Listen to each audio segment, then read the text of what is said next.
नमस्कार, मैं रमाकांत उपाध्याय नव समाचार से हरियाणा के जिला नूंह में आपको ले चलता हूं। एक दिल दहलाने वाली खबर सामने आई है। 8 से 10 एकड़ जमीन के अंदर आग लग गई। गांव इंद्री जिला नूंह में गेहूं के खेत में लगी आग और लाखों रुपए का हुआ है नुकसान। गर्मियों के आते ही आग लगने की घटनाएं शुरू हो गई हैं। इन दिनों खेतों में गेहूं की फसल तैयार खड़ी है, ऐसे में किसानों की चिंता बढ़ गई है। सोमवार को 1 बजे गांव इंद्री तहसील नूंह जिला नूंह में गेहूं की खेत में लगी आग लाखों का नुकसान बताया जा रहा है कि कोई लगभग 8 से 10 एकड़ उपजाऊ जमीन में आग लग गई थी। उस जमीन में पका हुआ गेहूं की फसल खड़ी थी। ठीक दोपहर के समय हरिलाल के बेटों के खेत में अचानक धुआं निकलने लगा। लोग वहां पहुंचे तो आग की लपेटें उठ रही थी। आग देख लोगों ने शोर मचा दिया।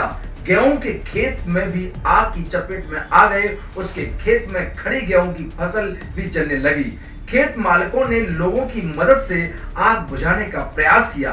बाद में ट्रैक्टर द्वारा खेत में जुताई कर बाकी फसल को बचाया। सूचना फायर ब्रिगेड को भी दी। फायर कर्मचारी गाड़ी लेकर पहुंचे, मगर तब तक गांव के सभी किसान लोगों ने मिलकर कुछ घंटे की मशक्कत के बाद आग पर काबू पाया, परंतु अभी तक यह पुष्टि नहीं हो पाई है कि आग लगने का कारण का पता नहीं चल सका। हवा तेज होने की आशंका है कि कोई चिंगारी उड़कर वहां पहुंच गई, जिससे फसल में आग लग गई होगी।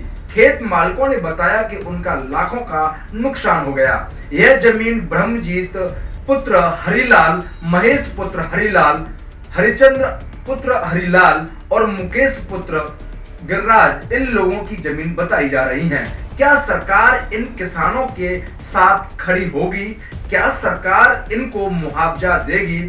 किसानों ने सरकार पर उम्मीद जताई है, परंतु सरकार कितना खरा उतरती है यह सरकार के हाथ में होगा। मैं फिर मिलूंगा एक नए विषय, एक नए मुद्दे के साथ। देखते रहिए नव समाचार, बेबाक खबर हर समय। शुक्रिया।